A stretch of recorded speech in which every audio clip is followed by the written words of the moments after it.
मिलनी थी, जैसी हमको और समृद्धियां मिलनी थी, वो सब हमारे प्रारब्ध कर्मों का समुच्चय होकर हमारे सामने आ गया है। अब संत सद्गुरु कहते हैं कि यदि यही सिलसिला चलता रहा, जो मन चाहा वह करते रहे, जो मन चाहा वह पीते रहे, खाते रहे, सोचते रहे, तो फिर न जाने और कितने कर्मों के बीजों को हम जमा कर लेंगे अपनी झोली में, और वो कौन सा बीज न जाने कब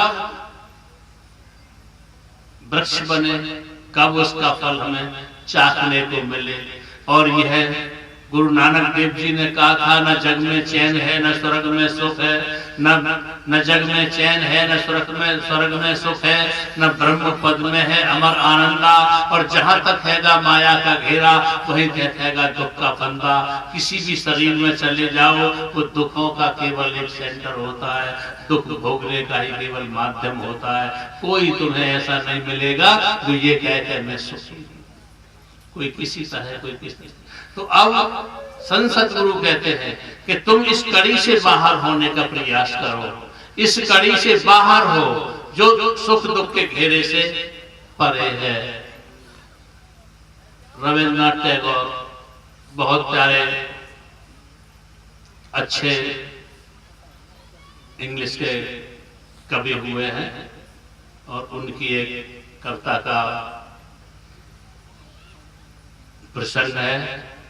एक बार संस्मरण है उनका, एक बार वह किसी अपने प्रेमी के यहाँ रुके हुए थे, और जब अपने प्रेमी के यहाँ रुके हुए थे, उस प्रेम की जो लड़की थी वो छोटी सी थी, और छोटी सी लड़की ने रविन्द्रनाथ टैगोर से एक प्रश्न किया कि टैगोर साहब, अगर आप एक ऐसे मकान में बंद हो, बाहर से दरवाजा बंद हो, तो आप क्या करेंगे? आप मकान में बंद हो, दरवाजा बंद हो, तो आप क्या करेंगे? तो टैगोर ने छोटी सी बच्ची की बात को सुनकर कहा, वो इसने भी कोई बात पूछने की है, मैं लोगों को आवाज लगाऊंगा कि मेरा दरवाजा खोलो, मुझे बाहर निकलने दो, मैं आवाज लगाऊंगा। तो छोटी सी बच्ची ने कहा, टैगोर साहब, अगर वहां पर और कोई मकान है ही नहीं, अकेले वही एक मकान है जिसमें आप बंद हैं, तो आप क्या करेंगे? तो टैगोर ने कहा, भाई फिर तो सोचना पड़ेगा, और सोचना क्या पड़ेगा, फिर तो मैं उस किवाड़ों को तोड़ने की कोशिश करूंगा बाहर निकलने के लिए, किवाड़ों को तोड़ने की कोशिश करूंगा। उस लड़की ने हंसी और कहा, टैगोर साहब, अगर किवाड़ लोहे की हो तो क्या करोगे? टैगोर साहब ने कहा, तो और पेचीदा सवाल बन गया, लोहे की किवाड़ हुई तो मैं कैसे करूंगा?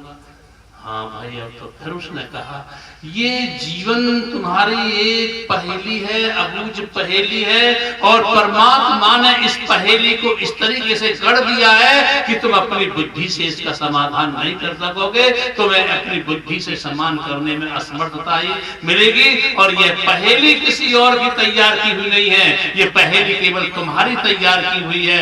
आज यदि तुम बेहोशी की जिंदगी में जीते हुए अपने कर्मों का निरूपण न करते, तो ये पहेलियां, अबूझ पहेलियां तुम्हारे सामने नहीं आती। ये जो कुछ भी हम शरीर लिए बैठे हैं, शरीर के संबंधी लिए बैठे हैं, या शरीर के जो कुछ भी साधन लिए बैठे हैं, इसमें हमारे में कोई साझा नहीं है, ये केवल हमारा अकेले के कर्मों का ही अभ्युदय है। आगे ये रविन्द्रनाथ टैगोर ने मकान के लिए बात कही होगी, लेकिन मैं तुमसे इशारा कर रहा हूं, तुम इस शरीर रूपी मकान में बंद हो। तुम घूम के फिर के किसी भी तरह से, दुनिया बहुत बड़ी है, करोड़ों करोड़ों अरबों अरबों इसमें शरीर हैं, योनियां हैं, जीवधारी हैं, प्राणधारी हैं, लेकिन उन सारी योनियों में से अकेले तुम इस कमरे में बंद हो, अपने शरीर के मकान में बंद हो, और तुम्हारे साथ चाहे तुम पत्नी कहते हो, पति कहते हो, संतान कहते हो, संबंधी कहते हो, तुम इस मकान में और कोई साथी नहीं है। तुम आवाज लगाते रहो, रहो, आवाज लगाते रहो, कोई दूसरा सुनने वाला नहीं है। अब तुम इसमें से निकलोगे कैसे? एक तो निकलना होता है कि जब मृत्यु हमारी आएगी तो कुछ भी मत करो, अपने आप निकल जाओगे। मृत्यु हमको घर खाली करा ही लेगी, ये हमारा घर है, हमारा शरीर हमसे खाली करा ही लेगी। तुम कितनी ही यहाँ पर ताकतें इकट्ठी कर लो, कितनी ही यहाँ पर पद बड़े बड़े प्राप्त कर लो, कितने ही बड़ी यहाँ पर और शक्तियां संजो लो और कितना ही ज्ञान इकट्ठा कर लो, लेकिन तुमको ये घर खाली करना ही पड़ेगा। लेकिन संत सदगुरु कहते हैं कि ये घर खाली करने के लिए प्राकृतिक तरीके से तो तुमको जाना है ही है, लेकिन तुमने अपनी इस जिंदगी में रहते हुए क्या कभी सोचा है तुम किस रास्ते से जाओगे? जब तुम्हारी मृत्यु होगी, जब तुम्हारे प्राणों का गमन होगा, जब तुम्हारा सिमटाव होगा, जो चेतना की धार 10वें द्वार से नीचे को बही हुई है, शिखर से नाखून तक बही हुई है, और जब तुम्हारी मरणासन अवस्था में होगे तब किस रास्ते से निकलोगे? तुम्हारे जाने के 10 रास्ते संतों ने बयान किए हैं, जिन्हें हम 9 द्वार हमारे प्रकट है और 10वां द्वार हमारा एक ब्रह्मांड गुप्त है। 9 द्वार है। किस द्वार से निकलोगे? निकलना तुमको पड़ेगा, मृत्यु निकालेगी। और यदि तुम भाग्यशाली हो, समझ सूझबूझ के आदमी हो, सूझबूझ के आदमी हो, भाग्यशाली हो, किसी महापुरुष की शरण में पहुंच गए हो और तुमने इस मकान को खाली करने की बात सोच ली है, तो फिर तुम किस रास्ते से निकलोगे? जरा करो, देखो। ये हमारा शरीर है और शरीर जो हमारा है 10वां द्वार ब्रह्मांड, ये चेतना का मूल भंडार है। आपने देखा होगा बिना पैरों के भी आदमी जिंदा है, बिना हाथों के भी, यहाँ तक है एक आंख भी नहीं है तो भी जिंदा है। लेकिन कोई आदमी तुमने ऐसा नहीं देखा होगा बिना खोपड़ी के। खोपड़ी के बिना कोई आदमी जिंदा नहीं होगा। खोपड़ी ये जीवन की सारी संपदा को अपने में समेटे हुई है।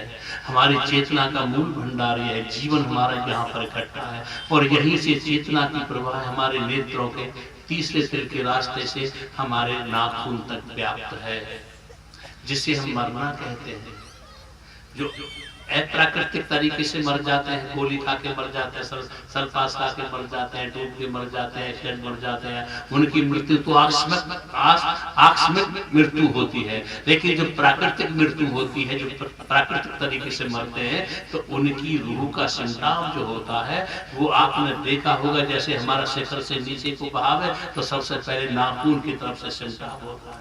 जैसे नीचे को प्रभाव वही है, हम लोग सुनाते हैं, बहुत लिखा है, हम लोगों ने चेतना का मूल भंडार से निकालना, जो भंवर गुफा होती हुई, महाशून्य होती हुई, त्रिकुटी से और सहस्त्र कमल से, झंझरी दीप से होती हुई और तीसरे दिल से होती हुई नाखून तक हमारी चेतना व्याप्त है। कि बहुत ऐसे सिमटाव होता है। तो सिमटाव होने में यदि तुमको कोई पूरा सतगुरु मिल गया है और 10वें द्वार के धनियों की उपासना करनी तुमको सिखा दिया, ध्यान देना मेरी बात को। यदि पूरा सतगुरु तुमको कोई मिल गया है और उसने तुमको 10वें द्वार के धनियों की साधना करनी सिखा दी है, यानी तीसरे तिल से ऊपर के धनियों की तुमको साधना करनी सिखा दी है, अभ्यास करना सिखा दिया है, तो बड़े भाग्यशाली हो। और यदि जो गुरु की शरण में नहीं पहुंचे हैं तो वो निचले लोकों के, निचले चक्रों के धनियों की ही पूजा पाठ में लगे रहते हैं। क्योंकि हमारा ये शरीर 12 कमलों का बना है। प्रथम कमल गणेश उपासना, यानी शिखर से नाखून तक जो व्याप्त हुआ है, तो पहला चक्र हमारा गुदा चक्र पड़ता है। प्रथम कमल गणेश उपासना, हमारे यहाँ गणेश जी की पूजा करने की जो पद्धति जारी है, सबसे पहले इसलिए है कि पिंड का ये पहला चक्र पड़ता है, गुदा चक्र। और गुदा चक्र 4 पंखुड़ी का कमल गणेश जी का पासा है। तो प्रथम कमल गणेश उपासा, द्वितीय कमल ब्रह्मा निवासा, दूसरा कमल ब्रह्मा जी का निवास, तीसरा कमल विष्णु पद राजे, चौथे शिव और शक्ति विराजे, आत्म कमल बिनो तुम पाचा, परमात्म छठमा कह राजा। ये हमारे 6 यानी पिंड के 6 चक्र हैं।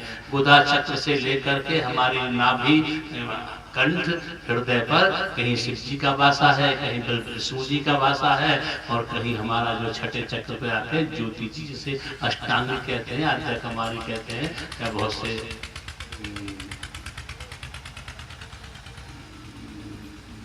माँ कहते हैं।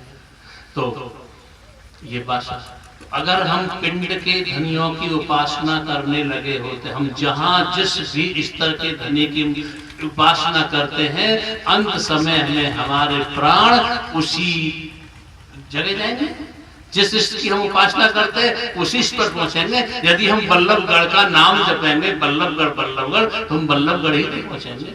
और यदि हम दिल्ली दिल्ली रटेंगे तो दिल्ली पहुंचेंगे। यदि हम जयपुर जयपुर रटते हैं तो जयपुर पहुंचेंगे, राजस्थान पहुंचेंगे। ऐसे ही जिस धनी का, जिस लोक के धनी का सुमरन हम करते हैं, हमारी अंत समय पर, मरणासन अवस्था पर हमारी तवज्जो उसी लोक और उसी धनी पर केंद्रित होती है। लेकिन संत सतगुरु कहते हैं कि तुम किस रास्ते से निकलोगे, किस द्वार के, किस चक्र के, किस कमल के, धनी के इष्ट बांध करके इस देह से, इस कमरे के मकान से निकलोगे। संतों ने तो कहा है कि भाई ये तो वज्र कपाट है तुम्हारे, तुम इन द्वारों से मत निकलना। ये द्वार तो काल माया के, मन के लोगों के हैं। ये द्वार तो जन्म और मरण के हैं। ये द्वार तो तुम्हारे कर्मानुसार तुमको कुछ दिन के लिए स्वर्ग दे देंगे, कुछ दिन के लिए अच्छा शरीर दे देंगे, अच्छे संबंधी दे देंगे, अच्छी तुमको उपलब्धियां दे देंगे। लेकिन इन अपने किए हुए कर्मों का फल भोगने के बाद फिर तुमको पुनः शरीर धारण करना पड़ेगा। तुम्हारे शरीर का आना जाना नहीं छूटेगा। तुम्हारे शरीर में बार बार का आना जाना नहीं छूटेगा। इसी उसमें लगे रहोगे। चक्र को नष्ट करने के लिए, चक्र को समाप्त करने के लिए तुम्हें करना पड़ेगा 10वें द्वार के धनियों से तालमेल बैठाना पड़ेगा। 10वें द्वार के धनियों से जो संत सदगुरु जब अपने शिष्य पर दया करते हैं, तब ऊपर के लोगों के धनियों के नाम बख्शते हैं। उन नामों से जुड़ने का तुमको अभ्यास करना पड़ेगा। और जब उनका अभ्यास करना पड़ेगा और उन रास्तों से तुम्हारे तवज्जो का जब निकास होगा, उन रास्तों से बढ़कर के तुम